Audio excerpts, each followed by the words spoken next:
All right, everybody, welcome back to another Xvault gaming video. Xvault here, and I just want to go over a few items today and just kind of look around and see what we got. We got some information today I just wanted to share with everybody, so certainly keep that in mind. That we have some of this good, some of this bad, some of this controversial. You decide kind of thing, right? So we'll go ahead and get to that, but again, I just want to say my thanks once again for everybody that has been showing support for the videos, liking, commenting, subscribing, and all that. It continues to show, and it means a lot, and a lot more tuning in. It's just a slow growth, and I appreciate that. Such a good community so far, even those that pop in or can pop in from time to time. So thanks once again. But without further ado, let's go ahead and jump to it. Let's get to the topics at hand here.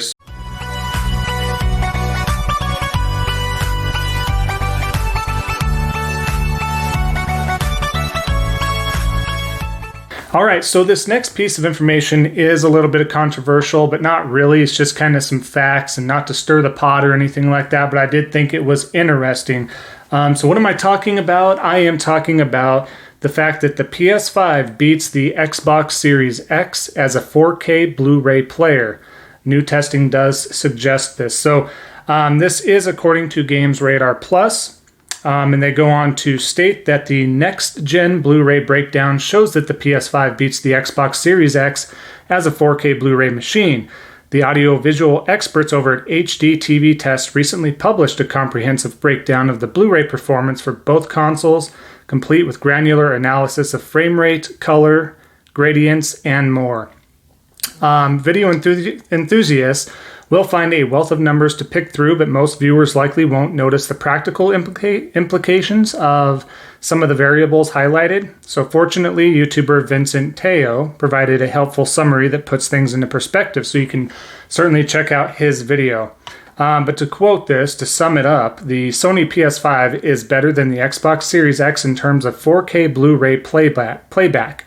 He states, while casual viewers will be satisfied with the 4K HDR presentation from the Xbox Series X, when watching Ultra HD Blu-rays, the Sony PlayStation 5 simply delivered superior color gradation with the less pasteurization, higher chroma bandwidth, and less roll-off, as well as a glitch-free 24 frames per second output.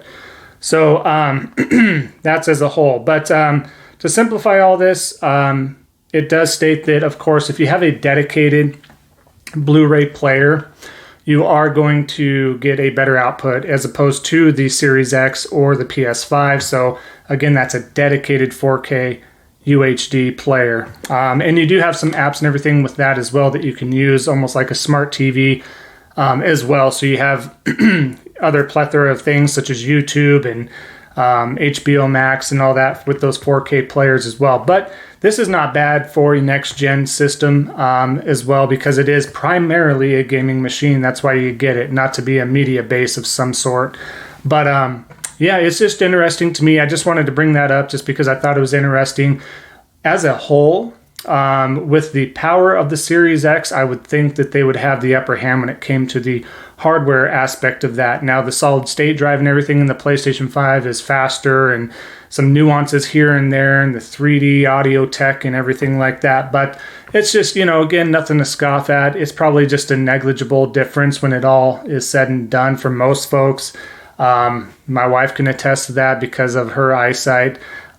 She has a hard time differentiating between 1080p and 4K at times. But so to each their own there, but I thought I'd bring it up. Thought it was interesting. But yeah, there you have it there. So, but the next piece of news that I did want to go over here is some Anthem news. And it's about an update really with the 2.0 version. This game really kind of put a bad taste in a lot of folks' mouth, because a lot of everybody bought this right out of the gate, paid $60 plus tax for the physical copies, or just $60 for digital, and really it just wasn't a good complete game. It was crashing, it was bricking consoles, this and that. I kind of had an idea of that, so I didn't buy this game right out the gate. But I did end up getting it down the line, like a year and a half down the line. Ended up picking it up at GameStop for like $5 for a Black Friday special. I picked up a copy for myself, my wife, my boy, just so we could all just kind of mess around with it, because I heard there was a lot of fixes and everything with the bugs, and just to see, I'm like, what's $5? There was nothing to play at the moment that was new to me, so I decided to give it a go. And for $5, clearly I'm going to have a good experience. It didn't brick anything. The updates have come through. The loading was a little over the top for sure, but the gameplay itself was really good. I really enjoyed the voice acting. The graphics were amazing. I thought the gameplay was really good. But yeah, after you beat the story mode, there's really not a lot of things to do. And that's the unfortunate part. But so I see where everybody got burned. But anyways, Anthem 2.0 here. See what happens. See if it gets a fair shake here. I hope it does. I really want to see this game thrive and do well, because I saw the potential that was there and I enjoyed what I had. Now, if I would have spent the $60 and had what happened to me, what happened to others, I'd certainly not want to give them a chance, but I'm in a different boat here. But ultimately, it was stated, and this was EA will reportedly decide Anthem's fate soon. So according to a new Bloomberg report, EA is finally ready to decide what to do with Anthem, or more specifically, the in-development complete overhaul dubbed Anthem Next, or 2.0. A year ago, BioWare revealed that it had assigned a small team in its Austin offices the task of substantially reinventing Anthem. So reports at the time said that the work had been ongoing for a while before the news broke. Since then, the team tackling this challenge has been posting somewhat regular updates showing a redesigned UI, improved loot, and discussing more besides. The project has seemingly made enough progress because it was now time for EA to decide whether to expand the team and move forward with the changes, or cut its losses and leave Anthem to die. According to the report, EA's executives will make a decision this week. The current team consists of about 30 people, and expansions would be needed for their efforts to be properly realized and to create some new content to accompany Anthem's re-release. Sources at BioWare did tell Bloomberg that the team size would need to at least triple. So just a couple things from this really is the fact that, I thought this was maybe a little further along than what it was. So I'm a little disappointed by that. I've been hanging on to my physical copy of Anthem. Not that I could get much for a trade-in anyways, or sell-off. But just holding on to it in hopes that it would get that update, that reinvention, just to see what else it would bring to the table. So we'll see. I'd like to see what they do with the achievements and trophy lists for this game, and see if there's a separate one, or if they incorporate the original somehow. Give me another reason to get back into that as well. But so we're just at the point where they're like, hey, we need to expand the team. It's like, wow, I thought this was going to be out this year. Maybe I was wrong and heard wrong. I'd have to look back, but I thought it was supposed to be out this year at some point. So I think I've been patient. I think anybody else that has been even a minor fan of Anthem has been patient enough. So hopefully they can kick this into gear and get this out this year. If not, and you have to wait longer, then you know what? I hate to say it, but it's probably time to cut the losses, disassemble that small team, and put them into something else for maybe another Mass Effect game or something like that to the series. But whatever they want to do. But I think time's ticking. It has been ticking. And we'll see what happens. But I hope all the best for the team, and especially the devs that have been pouring a lot of hard work into that game and reinventing it. I hope something happens, because if you did follow along, there was a lot of turmoil during the creation of that game. Not giving anybody a pass, but they had no real direction when they were giving out trailers and gameplay and stuff like that. They had no story direction. They had just no direction at all. So no definitive answers and anything like that of that sort. But we'll see what happens. Are you excited for that? Are you hoping for that? Did you care for the game? Did you get burnt, or did you get it at a much cheaper rate and you had a good experience? Let me know. Curious to know down below. And then finally, to move on, the biggest news of the day, in my opinion, was the fact that we found out that CD Projekt Red has been hacked. Cyberpunk 2077 source code has been held for ransom, and Forbes went ahead and reported on this. CDPR's bad past year continues to get worse. Early this morning, the company announced it had been the victim of an extensive hack, one that had come with a ransom demand that will not be met. and instead they have turned over all relevant information to the authorities and are taking steps to mitigate the damage. While they say they have believe no customer service or customer information has been leaked, the potential extent of the damage is large, particularly if the hackers release the information they claim to have, which is all summed up in the following ransom note that I thought, at least for a moment, was a parody, but it's not. The note, publicly posted by CDPR, reads, and this is in quotes here, I'll have this up on the screen. Hello, CD Projekt Red, or CD Projekt. Your sick have been epically pwned. We have dumped full copies of source codes from your Perforce server, Cyberpunk 2077, Witcher 3, Gwent, and the unreleased version of The Witcher 3. We have also dumped all of your documents relating to accounting, administration, legal, HR, investor relations, and more. Also, we have encrypted all of your servers, but we understand that you can most likely recover from backups. If we will not come to an agreement, then your source code will be sold or leaked online, and your documents will be sent to our contacts in gaming journalism. Your public image will go down the, not a good word, I'll keep this family friendly, even more, and people will see how your company functions. Investors will lose trust in your company, and the stock will dive even lower. You have 48 hours to contact us.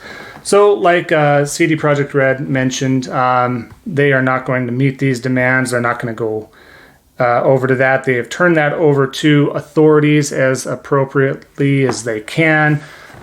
So it's unfortunate. I mean, as horrible as that launch has been, and the trust has been broken by the gamers and the community, as is with the recent debacle, even though there are a lot that still stand by Cyberpunk 2077 and still think it's a great game and story overall, a lot have been left with that sour taste in their mouth again, especially when something has been so hyped and a lot of those lies have been exposed. Again, I mentioned this in a previous video.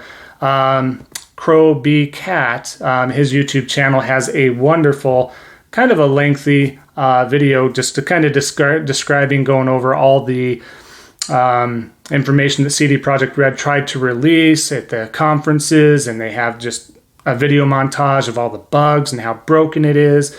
And just how, CD Projekt Red kind of dug that hole from the get-go. But that being said, that is crappy the way that CDPR did all that to the gaming community in public, and maybe you feel another way.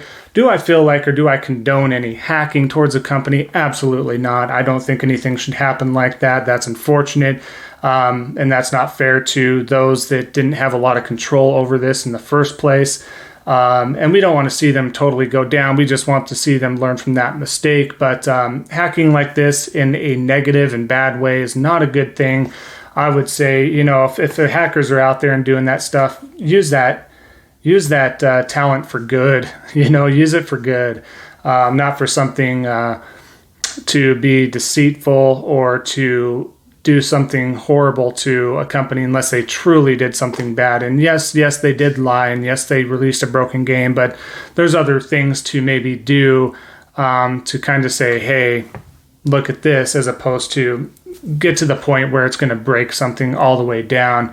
But again, you use it for good. But in my opinion, I just think that it's unfortunate, but hopefully they don't give in to the demands, because that's, you don't want to give in to any ransom.